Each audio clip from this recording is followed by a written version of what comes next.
Week in Review, December 4th, 2023. Mainsite. Michelle Letrendre is programming for Mainsite for the next 2 weeks. So if you want some cool, fun programming, check out the Mainsite, CrossFit.com. Michelle is our guest programmer of this continuing effort we have going on with Mainsite, where we bring in community members to program. She's a longtime games athlete, affiliate owner. She has her own programming platform now that she offers, I think, affiliate programming, competitive programming, and programming for just the average CrossFitter. She's also She coaches Patrick Vellner and I think a number of other athletes. So Michelle Letrendre is our current guest programmer on Mainsite. The Health Summit is early February in Austin, Texas. So check it out. Sign up if you haven't. Would love to see you there. We have a great list of speakers. There's going to be a couple panels. I will be on one of the panels. I don't know the topic yet. Also, I will be leading a workout the day prior. So check out our Health Summit in Austin, Texas in early February. Last week I was in Fort Worth for a day, checking out the venue, and we were looking at layouts for different pieces of the competition, where things were going to go, where people were going to be. Not much in relation to the actual competition, but more into the logistics of everything and the behind the scenes, and actually even spectator village, stuff like that. So really good meeting.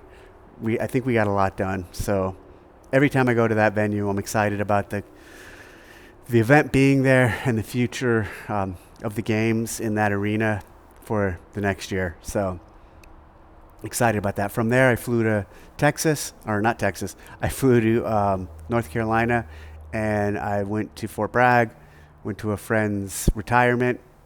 Really good event. Enjoyed it.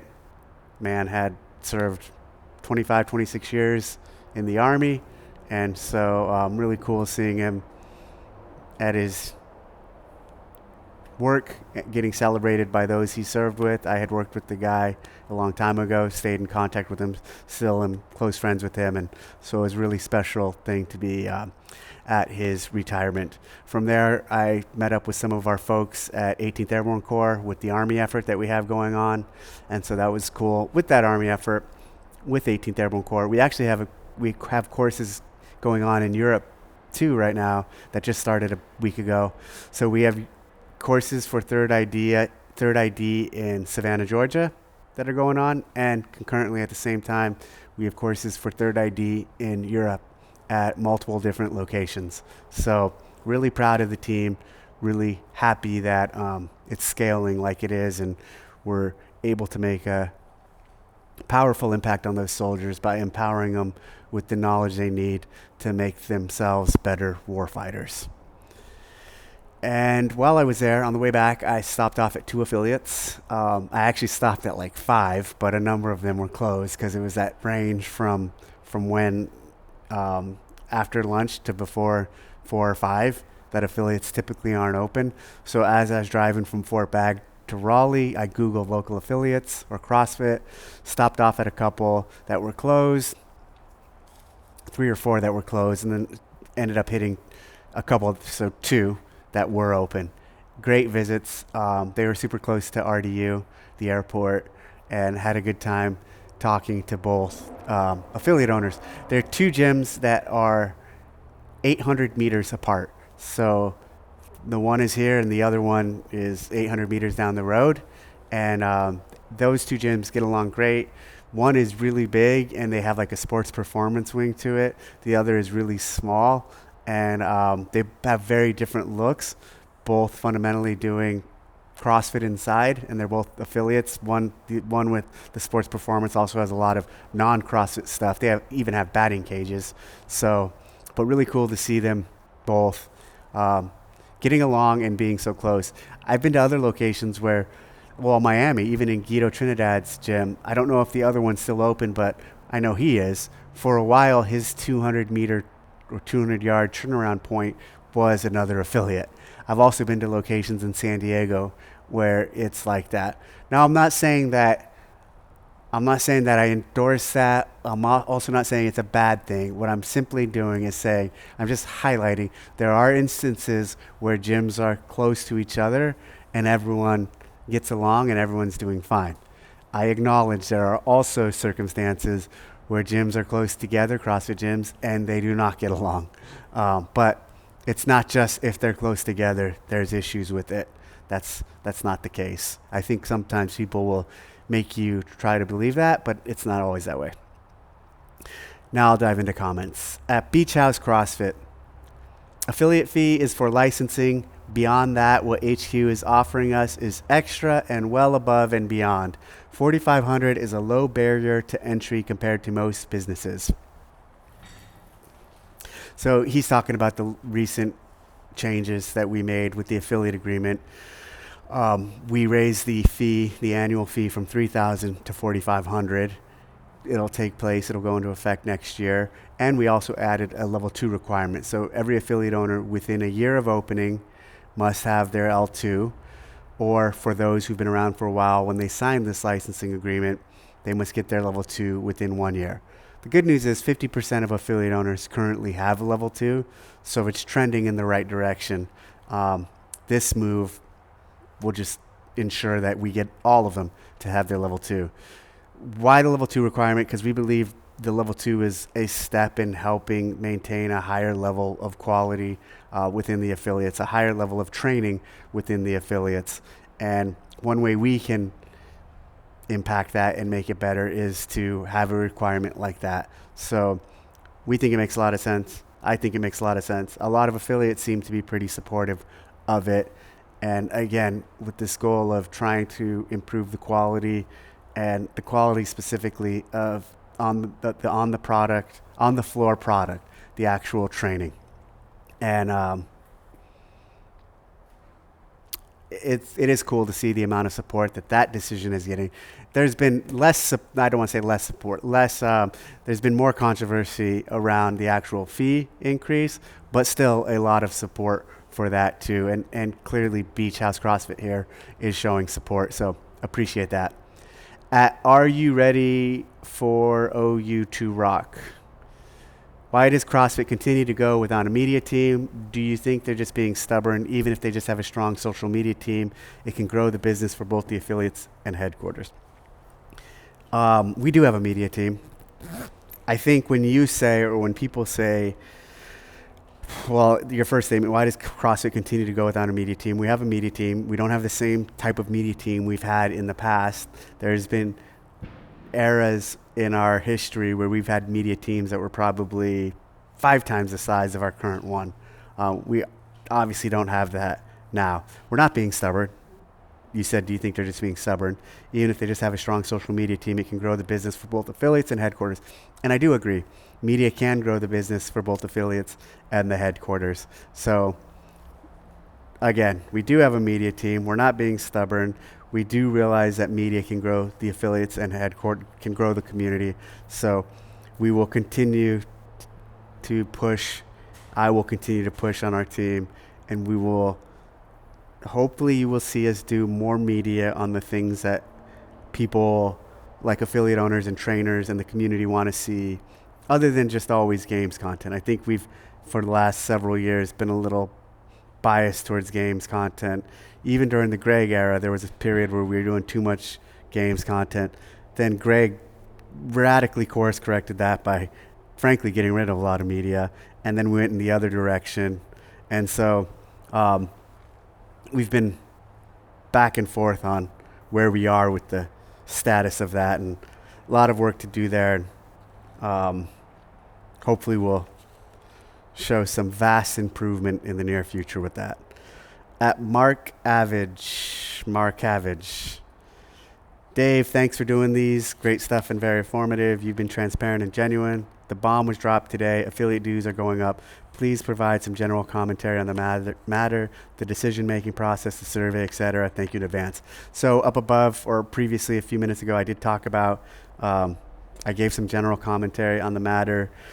In terms of the decision-making process, it's a decision that's been going on for a very long time, and we've had a lot of meetings and dialogue on. The survey obviously was to get a third party involved to kind of support with some third-party perspective, to give us feedback on the direction we were going. And so that's what the survey was for. And we have had a lot of discussion internally, and ultimately we launched this week, and I think it's going as well as it can be. I think it could have gone way worse, and I don't think it's there. At Mark Krager. Oh wow! So the first one was at Mark Avage. This one's at Mark Krager. Okay. This one's long, so I don't know how I'm going to handle it. Good morning, Dave. The affiliate that I am a member of as of December 1st will no longer be. This makes me sad. We'll still have the same programming, the same methodology, and most of the OGs will still be there. I have questions on topics of the games, like how are the games funded, the breakdown from affiliate fees to open fees, level 1 fees, and so on, or do sponsors totally fund the games? Also, do you think, okay, so I'll stop there. So no, the games aren't, I have questions, how are the games funded? So sponsorship, open, all stages. We're trying to self-fund it and not have to take from the affiliate fees or the level 1s to support the games. Has there been instances in the past where that has been the case?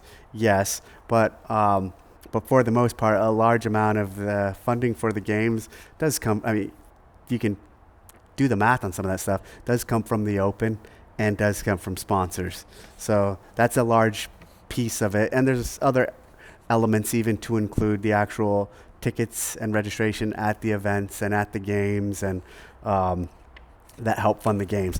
And with all of that, it's incredibly expensive to run the games and or any of those in-person events, especially something the scale of the games.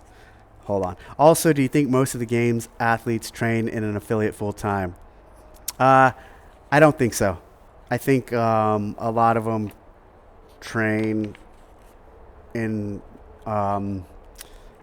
well, actually, maybe, well, so let me reiterate this question. Also, do you think most of the games athletes train in affiliate full-time? So the games athletes, I'm going to define as the athletes who qualified for the games, individuals, so call it 40 and 40. Since a lot of them train at training camps, a lot of those training camps are in affiliates. I would say yes. I think a lot of them do train of that 40 and 40, the 80 in affiliates via a training camp. I think there's also a lot who train at home or do their own thing or have their own unaffiliated gym. But I guess, but I don't say any of that with conviction. Someone could say, hey, actually 70% of them all train at home and all train in their garage gyms, and that wouldn't be a surprise to me. I'm not paying close enough attention to that to know. But I do think that most of them are, because of this idea. I said a lot of them are training in training camps, and some of these training camps seem to be based out of affiliates. There used to be a rule for teams to train in one. Why not individuals? I don't think that matters. I miss the grassroots videos that were produced years ago. Yes, we made a lot of cool stuff years ago. I think it would be cool to see some of that stuff again. Why not send some videographers with your L1 to L4 seminar staff to those seminars and do some athlete interviews on why CrossFit is so important to them? Yes, I agree. That'd be a great piece of media to have and a great strategy to attack some of the media projects. Hell, why not hire some videographers to follow you around the world? I'm not that type of guy. To show us CrossFit lifestyles, how other affiliates are successful. I know it's not the job of HQ and their employees to make sure affiliates are successful, or maybe I'm totally wrong at this point. I think now we're definitely taking perspective where we do want to help affiliates be successful, and we do want to take it on us to set them up with the tools and put them on a path to be successful. So we think of it as our job now. The bottom line is here is tracking the data on closures, online presence is down for CrossFit. Personally, I will never leave this lifestyle that I've embraced over the past 6 years. It's time for CrossFit to spend some money on promoting again, and only people like you can make it happen. I disagree that only people like me can make it happen. There's a lot of other people who can contribute to making it happen, but I am doing my part and trying to be a significant contributor in that realm to make this happen. So I'm working on it. At Troy Martin 7836, any update on the olive oil? I think I should be launched very soon, but I also feel like I've been saying that for a very long time. So I definitely need it launched before Christmas. That's a huge miss if I don't make that. I've also been stretched thin, let's say. Like, I have a lot going on with CrossFit and some of this other stuff, so I haven't been able to drive that like I need it because it's a one-man operation at this point, but I'm working on it. At Livin' WT Style. From a functional standpoint, I have not seen a rationale regarding handstand walking or other inverted movements. These muscle groups can be activated using much safer movements. I am interested in hearing your thoughts and other movements that might not fully translate to routine daily functions. Great question. So I am interested in hearing your thoughts and other movements that might not fully translate into routine daily functions. So oftentimes with these functional movements, one of the talking points in regards to describing them is that they're found in life and they're natural and they're found in everyday situations, like a deadlift, picking stuff off the ground, like a press. You can make a strong argument that a handstand push-up or handstand walking is never found in life. So that's why we say one of the describing factors of functional movements is that they're found in everyday life. But what we ultimately say, but the most important describing factor of functional movements is that they move large loads, long distances, and quickly. So large loads, long distances, and quickly. You think of the load being the inverted body. Call it I'm 185 pounds. Call it 185 pounds inverted. In the case of a handstand walk, covering X distance with your body, the 185 pounds, there's a long distance. And some people, if you take a look at Danielle Brandon, they can do it incredibly fast.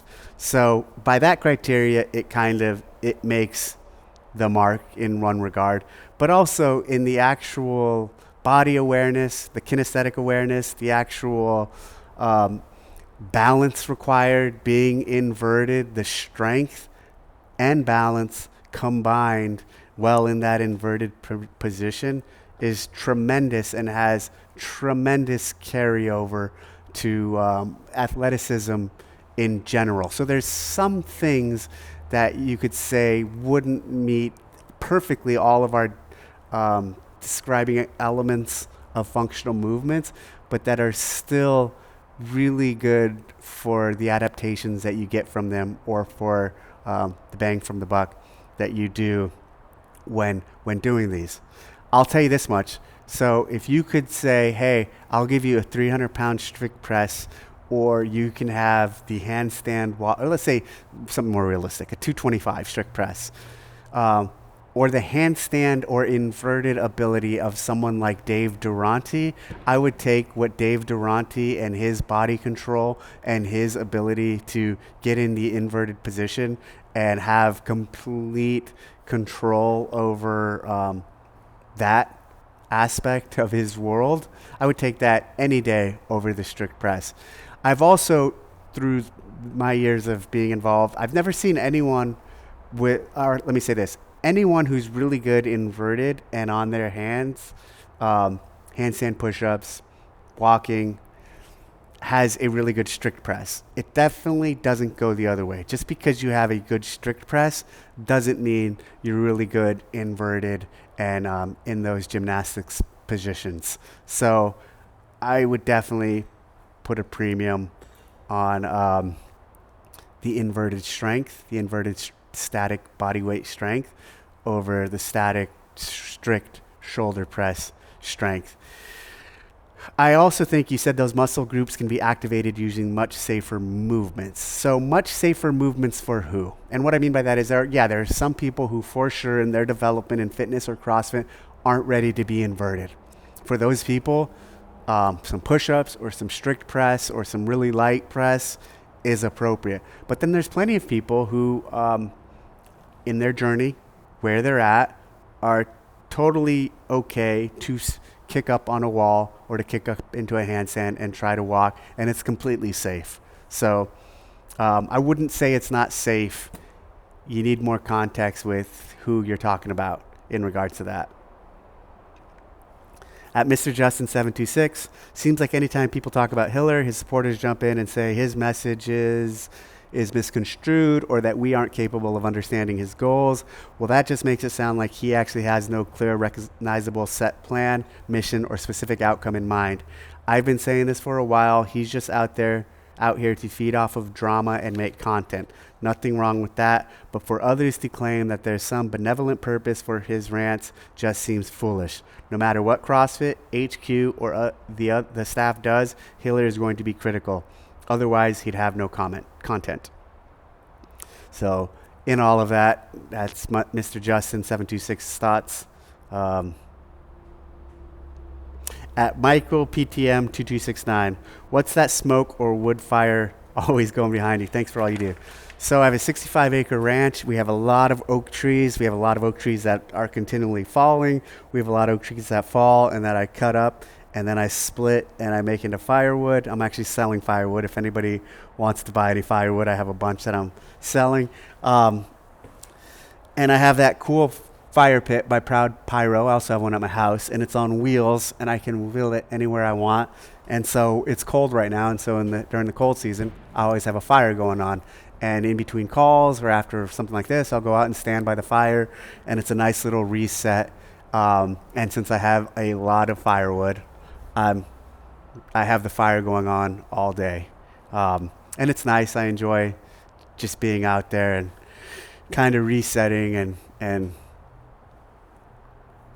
gathering around the fire for a break, for a mental break at times. So that's what the fire pit is. All right. Thanks for tuning in. That's the week in review.